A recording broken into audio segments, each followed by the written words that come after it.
It is my privilege to welcome you all to this Parents Orientation Program.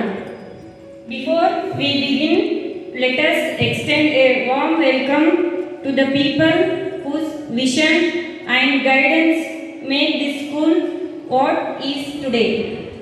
I request everyone to join me in welcome with a huge round of applause our respected school administrator Mr. Gururaj Kendur sir, whose leadership and support drive our school forward every single day. And also welcoming our guiding light, our principal ma'am, Mr. Bhagyajyoti H, whose dedication, discipline and care shape each student's journey here.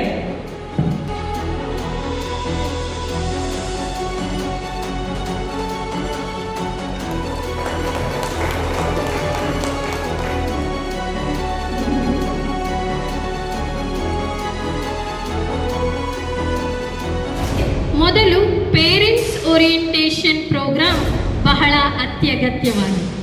ಹಾಗಾಗಿ parent orientation program ಇಂದು ತಮಗಾಗಿ ತಮ್ಮೆಲ್ಲರಿಗೂ ಆತ್ಮೀಯವಾಗಿ ಸಂಸ್ಥೆಯ ಪರವಾಗಿ ಹಾರ್ದಿಕವಾಗಿ ಸ್ವಾಗತಿಸುತ್ತೇನೆ. At Sri Ellammadevi Public School, we believe that every child can learn, can grow, succeed when determines the child future. ಮಗುವಿನ ಭವಿಷ್ಯವನ್ನು ನಾವು ನಾಳೆಗೆ ನಿರ್ಮಾಣ ಮಾಡಲು ಸಿದ್ಧರಾಗುತ್ತೇವೆ. ಯಾವಾಗ ನೀವು ಜೊತೆಯಾಗಿ ಈ foundation, it's a very very important stage for class 1st to 3rd. ಈ ಮಕ್ಕಳ ಜೀವನ ನಾವು ಈಗ ಹೇಗೆ ರೂಪಿಸ್ತೇವೆ ಅದೇ ರೀತಿಯಾಗಿ ಮುಂದಿನ ಭವಿಷ್ಯ ನಿರ್ಮಾಣವಾಗುತ್ತೆ. ಶೀಘ್ರವಾಗಿ ಪ್ರತಿಯೊಂದನ್ನು ಅವರು ಕಲಿಯಲಿಕ್ಕೆ ಉತ್ಸುಕರಾಗಿರ್ತಾರೆ. ಹಾಗಾಗಿ ನಂತರ ಆಟ, ಮಕ್ಕಳಿಗೆ ಆಟವು ಅತಿ ಅಗತ್ಯ. These childs, ಈ ಮಕ್ಕಳನ್ನು ನಾವು ಅರ್ಥ ಮಾಡಿಕೊಳ್ಬೇಕು. ತಂದೆ ತಾಯಿಯಾಗಿರ್ಬೋದು, ಸಂಬಂಧಿಕರಾಗಿರ್ಬೋದು, ಶಿಕ್ಷಕರಾಗಿರ್ಬೋದು, ಯಾರೇ ಆಗಲಿ ಈ ವಯಸ್ಸಿನ ಮಕ್ಕಳನ್ನು ನಾವು ಅರ್ಥ ಮಾಡಿಕೊಳ್ಬೇಕು. ಅವರು ಸಮಾಜದಲ್ಲಿ ತಮ್ಮ ಸಾಮಾಜಿಕ ಚಟುವಟಿಕೆಗಳನ್ನು ಈಗ ಪ್ರಾರಂಭಿಸಿರುತ್ತಾರೆ. ಅವ್ರು ಹೇಳ್ತಾರೆ ಬ್ಲ್ಯಾಕ್ ಸಾಯಿಲ್, ರೆಡ್ ಸಾಯಿಲ್, 10 ಸಲ ಟೈಪ್ಸ್ ಆಫ್ ಸಾಯಿಲ್ ಹೇಳಿದ್ರು. ಇಲ್ಲಿ ಮಗು ಕಣ್ಣಾರೆ ಮುಟ್ಟಿ ನೋಡಿ ಅನುಭವಿಸಿದಾಗ ಅದು permanent learning, it's a permanent. ಅದನ್ನು ನಾವು ತಂದು ತೋರಿಸ್ತೀವಿ ನಮ್ಮ ಕೈಲಾದ ಮಟ್ಟಿಗೆ. ಬಟ್ ಎಲ್ರಿಗೂ ಅದನ್ನು ಮುಟ್ಟಿ ಇದು ಮಾಡಿ ನಮ್ಮ ಟೈಮ್ ಎಲ್ಲಿ ಹೋಗುತ್ತೆ, ನಮ್ಮ ಸಿಲೆಬಸ್ ಎಲ್ಲಿ. ಹಾಗಾಗಿ ನೀವು ಅಂಥದ್ದು ಸಪೋರ್ಟ್ ಮಾಡಿದಾಗ ಮಗು ತರಗತಿಯಲ್ಲಿ ನಿಂತು ಹೇಳ್ತೆ, ನಮ್ಮ ಪಪ್ಪ ನಂಗೆ ಹೊಲಕ್ಕೆ ಕರ್ಕೊಂಡೋಗಿದ್ರು, ತೋರಿಸಿದ್ರು, ಅದು ಕಪ್ಪಿತ್ತು ಮಣ್ಣು, ಮತ್ತೊಂದು ಕಡೆ ಕೆಂಪಿತ್ತು. Then it is a revising the concept. That is what our children already possess, that respect for elders. ಇವೆಲ್ಲವೂ ನಮ್ಮ ಮಕ್ಕಳಲ್ಲಿ ಬಹಳಷ್ಟಿದೆ. ದೊಡ್ಡವರಿಗೆ ಗೌರವ ನೀಡ್ತಾರೆ, ಆಲ್ರೆಡಿ ಇದೆ. ಅದನ್ನು ನಾವು ಮುಂದುವರಿಸಬೇಕು. ಫ್ಯಾಮಿಲಿ ವ್ಯಾಲ್ಯೂಸ್, ಕುಟುಂಬದಲ್ಲಿ ಕೆಲವೊಂದು ವ್ಯಾಲ್ಯೂಸ್ ಇವೆ, ಒಬ್ಬ ಸಹಕಾರ ಮಾಡುವಂತಹದ್ದು. ನಂತರ ಸ್ಟ್ರಾಂಗ್ ಕಮ್ಯುನಿಟಿ ಬಾಂಡಿಂಗ್. ಯಾವಾಗ ನಾವು ನಮ್ಮ ತಂದೆ ತಾಯಿ ಸ್ಕೂಲಿಂದ ಬಂದ ನಂತರ ಅವ್ರು ನಿಮ್ಮ ಹತ್ರ ಮುಂದೆ ಕೂತ್ಕೊಂಡು ಮಾತಾಡಬೇಕು, ನಿಮ್ಮ ಮುಖ ನೋಡಿ, ನಿಮ್ಮ ಕಣ್ಣಲ್ಲಿ ಕಣ್ಣಿಟ್ಟು ಮಾತಾಡಿದಾಗ ಮಾತ್ರ ಈ ಬಾಂಡಿಂಗ್ ಬೆಳಿಲಿಕ್ಕೆ ಸಾಧ್ಯ. ನೀವು ಎಲ್ಲೋ ನೋಡ್ಕೊಂಡು ಅವರೆಲ್ಲೋ ನೋಡ್ಕೊಂಡು ಏನೋ ಹೇಳಿದರೆ ಅದಕ್ಕೆ ಅರ್ಥ ಇರಲ್ಲ. ಸ್ಟ್ರಾಂಗ್ ಕಮ್ಯುನಿಟಿ ಬಾಂಡಿಂಗ್ ಬೆಳಿಬೇಕಾದ್ರೆ ನಿಮ್ಮ ಅವರ ನಡುವೆ ಮಾತುಕತೆ ಆಗಬೇಕು. ಬಟ್ ಯಾವಾಗ ಬೀಳುತ್ತೆ ಗೊತ್ತಿಲ್ಲ. ಇನ್ನೂ ಎತ್ತರಕ್ಕೆ ಬೆಳೆಯಲೂಬಹುದು. ಅದು ಎಷ್ಟು ಎತ್ತರಕ್ಕೆ ಬೆಳೆಯುತ್ತೆ ಅದರ ಧನಾತ್ಮಕ ಪರಿಣಾಮ ಜೊತೆಗೆ ಋಣಾತ್ಮಕ ಪರಿಣಾಮಗಳು ಬೀರ್ತವೆ. ನೀವೆಲ್ಲ ಸಣ್ಣವರಿರುವಾಗ ಕೇಳಿರ್ಬೋದು ನಿಮ್ಮ ಅಜ್ಜ ಅಜ್ಜಿ ಮಾತಾಡೋದು. ಇನ್ನು ಮುಂದೆ ಫೋನ್ಗಳು ಬರ್ತಾವಂತೆ, ಮುಖ ನೋಡಿ ಮಾತಾಡುವಂತಹದ್ದು. ಅದು ಈಗ ಪ್ರೂವ್ ಆಗಿದೆ, ಹೌದಾ? ಈಗ ಪ್ರೂವ್ ಆಗಿದೆ. ಇನ್ನು ಮುಂದೆ ಹೋದಾಗ ಈಗ ಪ್ರತಿಯೊಬ್ಬರು ಒಂದು ಮನೆಯಲ್ಲಿ ಮಿನಿಮಮ್ 5 ಜನ ಇದ್ರೆ 5 ಮೊಬೈಲ್, 6 ಜನ ಇದ್ರೆ 6 ಮೊಬೈಲ್. ಹಾಗಾಗಿ ಪ್ರತಿಯೊಂದು ಇಷ್ಟು ನಮ್ಮ ಕೈಗೆ ದೊರಕುವಷ್ಟು ಟೆಕ್ನಾಲಜಿ ಬೆಳೆದಿದೆ. ಆದರೆ ಅದರಲ್ಲಿ ಧನಾತ್ಮಕ ಋಣಾತ್ಮಕ ನಮ್ಗೆ ಗೊತ್ತಾಗಬೇಕು ನಾವು ಹೇಗೆ ಅದನ್ನು ಯೂಸ್ ಮಾಡಬೇಕು. ಅದರ ಲಿಮಿಟ್ ಇರಬೇಕು. ಲಿಮಿಟ್ ಮೀರಿದಾಗ ಅತಿ ಆದರೆ ಅಮೃತ ಕೂಡ ವಿಷ ಆಗುತ್ತೆ. ಹಾಗಾಗಿ ಮಕ್ಕಳಿಗೆ, ನಮ್ಮ ರೂರಲ್ ಮಕ್ಕಳಿಗೆ ಈ ಎಲ್ಲ ಅವಕಾಶಗಳಿವೆ, ಅದನ್ನು ದೊರಕಿಸಿ ಕೊಡಬೇಕು. ಚಟುವಟಿಕೆಗಳು ಮಕ್ಕಳ ಮೇಲೆ ಬಹಳಷ್ಟು ಪರಿಣಾಮ ಬೀರುತ್ತವೆ. ಅದೇ ನೀವು ಕೆಲವೊಂದು ಮಕ್ಕಳನ್ನು ನೀವು ನಿಮ್ಮಷ್ಟಕ್ಕೆ ಕಂಪೇರ್ ಮಾಡ್ತಾ ಇರ್ತೀವಿ. ಕಂಪೇರ್ ಮಾಡುವ ಮೊದಲು ಅವರ ಮನೆಯ ವಾತಾವರಣ ಹೇಗಿದೆ, ನಮ್ಮ ಮನೆಯ ವಾತಾವರಣ ಹೇಗಿದೆ, ಅವರ ತಂದೆ ತಾಯಿಯ ಚಟುವಟಿಕೆಗಳು ಹೇಗೆ ನಡೆದಿವೆ, ನಮ್ಮ ಚಟುವಟಿಕೆಗಳು ಹೇಗೆ ನಡೆದಿವೆ, ಅದು ಅಷ್ಟನ್ನು ನೀವು ತಿಳ್ಕೊಂಡ್ರೆ ಗೊತ್ತಾಗ್ಬಿಡುತ್ತೆ ನಿಮ್ಮ ಮಕ್ಕಳು ಹೇಗಿರಬೇಕು, ನಾವು ಏನು ಚಟುವಟಿಕೆಗಳು ಮಾಡಬೇಕು ಅಂತ. ಇಲ್ಲಿ ನಿಜವಾಗಿ ಹೇಳೋದಾದ್ರೆ, ನೀವು ಊರಿನಲ್ಲಿ ಸಾಧಾರಣ ಮಕ್ಕಳನ್ನು ನೀವು ಗಮನಿಸಿರ್ತೀರಿ. ಆವಾಗ ನೀವು ಒಂದು ಕ್ಷಣ ವಿಚಾರ ಮಾಡಿದ್ರೆ ಆ ಮಗು ಯಾಕೆ ಹೀಗಾಯಿತು, ನಿಮ್ಮ ಮುಂದೆ ಬೆಳೆಯುತ್ತಿರುವ ಮಗು ಯಾಕೆ ಈ ರೀತಿಯ ಬದಲಾವಣೆ ಕಂಡುಕೊಂಡಿತು ಎನ್ನುವುದು ನಿಮಗೆ ನೀವೇ ಉತ್ತರ ಕಂಡುಕೊಳ್ಬಹುದು. ನಾವು ಡೆವಲಪ್ಮೆಂಟ್ ಆಗಬೇಕು, ಬೆಳವಣಿಗೆ ಆಗಬೇಕು. ಆ ರೀತಿಯ ಬೆಳವಣಿಗೆ ಯಾವಾಗ ಅಂದರೆ physical development is also required. ಹಾಗಾಗಿ healthy body and active life style.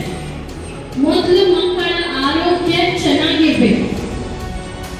ನೀವು ಮಕ್ಕಳಿಗೆ ಕೊಡುವಂಥ ಆಹಾರ ವಿಚಾರ ಮಾಡಿಕೊಡಿ. ಇಲ್ಲಿ ನೀವೆಲ್ಲಿ ಗೊತ್ತಿರ್ಬೋದು, ಹೋಮ್ವರ್ಕನ್ನು ಮೊಬೈಲಲ್ಲಿ ಕಳಿಸ್ತಾ ಇದ್ದೀರಿ. It is only for your reference. ನಿಮಗೋಸ್ಕರ, ಮಕ್ಕಳಿಗೋಸ್ಕರ ಅಲ್ಲ ಅಲ್ಲ ಅಲ್ಲ. ಪ್ರತಿ ಸಲ ಪೇರೆಂಟ್ಸ್ ಬರ್ತಾರೆ, ನೀವು ವಾಟ್ಸಪ್ಪಲ್ಲಿ ಕಳಿಸ್ತೀರಿ, ನಾವೇನು ಮಾಡೋದು? ಹೋಮ್ವರ್ಕ್ ವಾಟ್ಸಪ್ಪಲ್ಲಿ ಕಳಿಸೋ ಉದ್ದೇಶ ನಿಮ್ಗೆ ಗೊತ್ತಿರಲಿ ಅಂತ ಅಷ್ಟೇ. ನಮಗೆ ಕೆಲಸ ಡಬಲ್ ಆದರೂ ಪರವಾಗಿಲ್ಲ, ನಿಮ್ಗೆ ಗೊತ್ತಾಗಲಿ ಅಂತ. Encourage independent work. ಸ್ವತಃ ಮಾಡಲಿಕ್ಕೆ ಅವಕಾಶ ಮಾಡಿಕೊಡಿ. ಈ ಪ್ರೀ ಪ್ರೈಮರಿ ಮಕ್ಕಳಲ್ಲ, ಇವರು ಪ್ರೈಮರಿ ಮಕ್ಕಳು 1 to 3. ಅವರು ಎಲ್ಲವನ್ನು ಸ್ವತಃ ಮಾಡಲಿಕ್ಕೆ ನಾವು ಅವಕಾಶ ಕೊಡಲೇಬೇಕು. ಅದನ್ನು ನೀವು ತಪ್ಪಿಸಬಾರ್ದು. ನಂತರ discuss with the school experiences every day. ಪ್ರತಿದಿನ ಶಾಲೆಯಿಂದ ಬಂದ ಅವ್ರಿಗೆ ಊಟ ಕೊಟ್ರಿ, ಫ್ರೆಶ್ ಆದ, ಈಗ ಆಟಕ್ಕೆ ಕಳಿಸ್ತೀರಲ್ಲ, ಒಂದು 5 ನಿಮಿಷ ಕೇಳಿ ಏನೇನು ಕಲಿಸಿದ್ರು, ಫಸ್ಟ್ ಪೀರಿಯಡ್ ಏನಿತ್ತು, ಅಸೆಂಬ್ಲಿಯಲ್ಲಿ ಏನಿತ್ತು, ಇವತ್ತು ಯಾರ್ದು ಬರ್ಡೇ ಇತ್ತಲ್ಲ, ವಿಶ್ ಮಾಡಿದ್ರಾ, ನಿನ್ನ ಫ್ರೆಂಡ್ ಬರ್ಡೇ ಇತ್ತಲ್ಲ. ಸುಮ್ಮನೆ ನೀವು ಕೀ ಕೊಡೋದಷ್ಟೇ. ಅವ್ರು ಕೀ ಕೊಟ್ಟ ತಕ್ಷಣ ಅವರೇ ರೆಕಾರ್ಡ್ ಆನ್ ಆಗಿಬಿಡೋದು, ಪ್ಲೇ ಆಗುತ್ತೆ.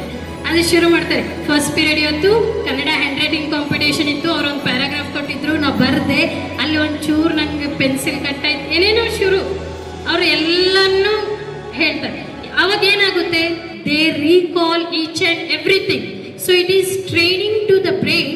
What happens, everything they are able to recollected. ಏನೇನಾಗಿದೆ ಪ್ರತಿಯೊಂದು ರೀಕಲೆಕ್ಟ್ ಮಾಡ್ತಾರೆ. ನಡು ಯಾರು ಡಿಸ್ಟರ್ಬ್ ಮಾಡಿದ್ರು ಅದನ್ನು ಹೇಳ್ತಾರೆ. ನಡು ಒಂದು ಟೀಚರ್ ಬಂದರು, ಪ್ರಿನ್ಸಿಪಾಲ್ ಮೇಡಮ್ ಬಂದು ಹಿಂಗಂದ್ರು ಅದನ್ನು ಹೇಳ್ತಾರೆ. ಸೊ ಅವ್ರ ಮೆಮೊರಿ ಎಷ್ಟು ಸ್ಟ್ರಾಂಗ್ ಆಗುತ್ತೆ ಇದ್ರ ಮೇಲೆ ಜಡ್ಜ್ ಮಾಡಿ. So this is only one skill. Even ಯಾರು ಅನ್ಎಜುಕೇಟೆಡ್ ಪೇರೆಂಟ್ಸ್ ಇದ್ದರೆ, ಯಾರಿಗೆ ಓದ್ಲಿಕ್ಕೆ ಬರಲ್ಲ, ಬರೀಲಿಕ್ಕೆ ಬರಲ್ಲ, ಏನೋ ಬರಲ್ಲ, ನಮಗೇನೋ ಟೈಮ್ ಇಲ್ಲ, ಏನು ಮಾಡೋದಿದ್ರು ಓಕೆ, ಇದು ಒಂದು ಕೆಲಸ ನೀಟಾಗಿ ಕರೆಕ್ಟಾಗಿ ಮಾಡಿ, ಬೆಳಗ್ಗೆಯಿಂದ ಸಾಯಂಕಾಲ ಏನೇನಾಗಿತ್ತು ಕೇಳ್ರಿ. ಜೊತೆಗೆ ಅವನೊಂದು ಸುಮ್ಮನೆ ಒಂದು ಕ್ರಾಸ್ ಕ್ವಶನ್, ನಿನ್ನೆ ಏನಾಗಿತ್ತು, ಅವಾಗ ಅದು ಚೆಕ್ ಮಾಡಲಿಕ್ಕೆ ನೆನಪಿದೆಯೇ ಇಲ್ಲ ಅಂತ. ನೆಕ್ಸ್ಟ್ ನಾಳೆ ಏನಾಗ್ಬೋದು ಕೇಳಿಟ್ಕೋರಿ, ನಾಳೆ ಬಂದ ನಂತರ ಕ್ರಾಸ್ ಚೆಕ್ ಮಾಡಿ. ಅಂದರೆ ಅವ್ರದ್ದು ಇಮ್ಯಾಜಿನೇಷನ್ ಸ್ಕಿಲ್, ಕೆಲವೊಂದು ಕೌಶಲ್ಯಗಳು ಇಲ್ಲಿ ಬೆಳೀತಾ ಹೋಗುತ್ತೆ. ಹಾಗಾಗಿ ಡಿಸ್ಕಸ್ ದ ಸ್ಕೂಲ್ ಎಕ್ಸ್ಪೀರಿಯನ್ಸ್. ಮೊನ್ನೆ ಶನಿವಾರ ನಮ್ಮದು ಇದರದ್ದು ಪೇರೆಂಟ್ ಓರಿಯೆಂಟೇಷನ್ ಪ್ರೋಗ್ರಾಮ್ ಇತ್ತು. 4 to 7 ಅದನ್ನು ಮಾಡಿದ್ದೀವಿ. ನಂತರ ಇವತ್ತು ಕಾಂಪಿಟೇಷನ್, ಈ ದಿನ ಇವತ್ತು ಕನ್ನಡ ಹ್ಯಾಂಡ್ ರೈಟಿಂಗ್ ಕಾಂಪಿಟೇಷನ್ ಇದೆ. ಅಡ್ವಾನ್ಸ್ ಆಗಿ almost 1 week before we given the message, ಅದು ಕೂಡ ಅಡ್ವಾನ್ಸ್ ಆಗಿ ಅದರಲ್ಲಿದೆ. ಸೊ ಇದು ನಿಮ್ಮ ಗಮನಕ್ಕೆ.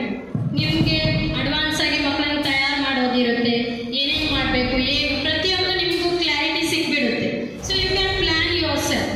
ಈಗ ನಾನು ಸ್ಕೂಲಿಂದು ಪ್ಲ್ಯಾನ್ ಓಪನ್ ಆಗಿ ನಿಮ್ಮ ಹತ್ರ ಇಟ್ಟಿದ್ದೀನಿ. ಸೊ ನಿಮ್ಮದು ಪ್ಲ್ಯಾನ್, ನೀವು ಏನು ಮಾಡ್ಬೋದು, ಅದಕ್ಕೆ ಏನೇನು ತಯಾರಿ ಬೇಕು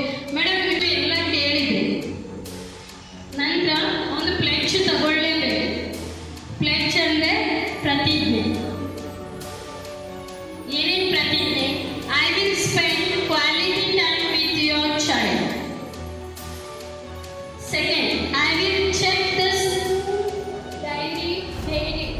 I will check the school diary daily.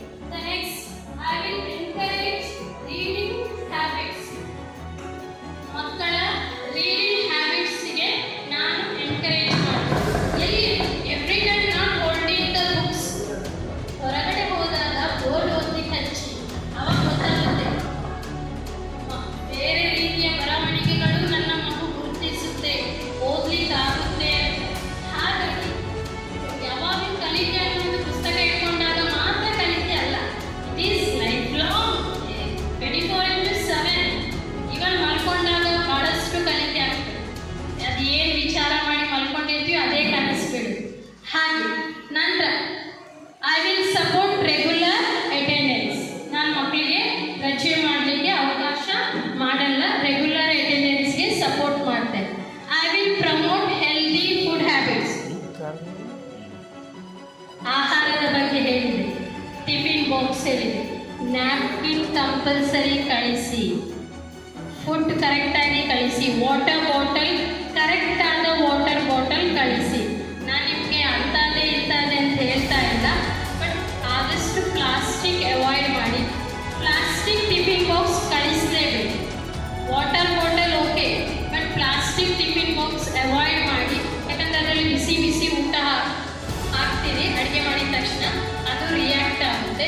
ಹಾಗಾಗಿ ಪ್ಲಾಸ್ಟಿಕ್ ಟಿಫಿನ್ ಬಾಕ್ಸ್ ನಾವು ಮಕ್ಕಳು ತಂದರೆ ಅವ್ರಿಗೆ ಹೇಳ್ತಾ ಇದ್ದೇವೆ. ಈಗ ಕಂಟಿನ್ಯೂಸ್ ಆಗಿ ಹೊಸ ಮಕ್ಕಳು ತರ್ತಾ ಇದ್ದಾರೆ, ಕಂಟಿನ್ಯೂಸ್ ಆಗಿ ಹೇಳ್ತಾ ಇದ್ವಿ, ನಂತರ ಕಾಲ್ ಮಾಡ್ತೀವಿ. ಅದರ ನಂತರ ನಾವು ಆ ಊಟನೇ ಕೊಡಲ್ಲ, ಮಕ್ಕಳು ವಾಪಸ್ ಹಾಗೆ ಕಳಿಸ್ತೀವಿ. ನಂತರ I will limit unnecessary screen time. Screen time in the sense mobile, TV, everything, laptop, whatever. Then I will work together with the school. ಇದು ಭಾಳ ಇಂಪಾರ್ಟೆಂಟ್. ನೀವು ನಮ್ಮ ಜೊತೆ ವರ್ಕ್ ಮಾಡಿದಾಗ ನಮಗೆ ಆನೆ ಬಲ ಬರುತ್ತೆ. ಆನೆಗೆ ಎಷ್ಟು ಬಲ ಇದೆ ಗೊತ್ತಿದೆಯಲ್ಲ? ಆನೆ ಬಲ ಬಂದಾಗ ನಮ್ಮ ಮಕ್ಕಳು guarantee what we have the dream, what they have the goal, 100% let us reach that goal. ಆವಾಗ ಮಾತ್ರ ಸಾಧ್ಯ. ಹಾಗಾಗಿ ಅರ್ಥ ಆಗ್ತಾ ಇಲ್ಲ ಅಂದರೆ ಮೊದಲು ನೀವು ಮಗುವಿಗೆ ಕೀ ಕೊಡಿ. ಏನಂತ ಕೀ ಕೊಡಿ? ನಿಮ್ಗೆ ಏನು ಹೋಮ್ವರ್ಕ್ ಕೊಟ್ಟಿರ್ತಾರೆ ನಿಮ್ಮ ಸಬ್ಜೆಕ್ಟ್ ಟೀಚರ್ ಹತ್ರನೇ ಕ್ಲಿಯರ್ ಮಾಡ್ಕೊಂಡು ಬನ್ನಿ ಅಂತ ಒಂದು. ಎರಡನೇದು, ಆ ಮಕ್ಕಳಿಗೆ ನಾವು ಹೇಳಿ ಕಳಿಸಿರ್ತೀವಿ, ಇದು ಹೋಮ್ವರ್ಕ್, ಇದು ಮಾಡ್ಕೊಂಡು ಬನ್ನಿ ಅಂತೆಲ್ಲ ಹೇಳಿ ಕಳಿಸಿರ್ತೀವಿ. ಸೊ ಈ ನೆಗ್ಲೆಕ್ಟ್ ದಟ್ ಈಸ್. ಸೊ ನಿಮ್ದು ಒಂದೇ ಒಂದು ಕೆಲಸ ಆ ಮಗುವಿಗೆ ಕೀ ಕೊಡುವಂಥದ್ದು. ಸೊ ಆಟೋಮೆಟಿಕ್ ಇವತ್ತಿದ್ದು ಹೋಮ್ವರ್ಕ್ ಸ್ಕಿಪ್ ಆದರೂ ಮರುದಿನ ಆದರೂ ಮಗು ಏನು ಜಾಗ್ರತೆಯಾಗಿ ಸಬ್ಜೆಕ್ಟ್ ಟೀಚರ್ಸ್ ಹತ್ರ ಕ್ಲಿಯರ್ ಮಾಡಿಕೊಂಡೇ ಬರುತ್ತೆ. ಅವಾಗ ಅದು ಹೋಮ್ವರ್ಕ್ ಕಂಪ್ಲೀಟ್ ಮಾಡಲಿಕ್ಕೆ ಅವಕಾಶಗಳಿರುತ್ತೆ. ಮತ್ತು ಇದು ನಿಮಗೆ ಹೋಮ್ ತೋರಿಸಿದ್ದಾರೆ. ಅದಕ್ಕೆ ನಾನು ಹೇಳಿದ್ದು ನಿಮ್ಗೆ ಅರ್ಥ ಆಗೋ ಅವಶ್ಯಕತೆ ಇಲ್ಲ, ಆ ಮಗುವಿಗೆ ಅರ್ಥ ಆದರೆ ಸಾಕು. ಆ ಮಗುವಿಗೆ ಹೇಳಿ, ಶಾಲೆಯಲ್ಲಿ ಟೀಚರ್ ಹತ್ರ ಕೇಳಿ ಕ್ಲಿಯರ್ ಮಾಡ್ಕೊಂಡು ಹೋಮ್ವರ್ಕ್. ನೀವು ಒಂದೇ ಚೆಕ್ ಮಾಡಿ ಖಾಲಿ ಪೇಜ್ ತುಂಬಿದ ಇಲ್ಲ ಅಷ್ಟೇ. ಇವತ್ತು ಇಲ್ಲಿವರೆಗೆ ಆಗಿತ್ತು, ಇವತ್ತೇನು ಕೊಟ್ಟಿದ್ರು ನಿಮ್ಗೆ ಗೊತ್ತಾಗುತ್ತಲ್ಲ, ಅಷ್ಟನ್ನು ಕ್ರಾಸ್ ಚೆಕ್ ಮಾಡಿ.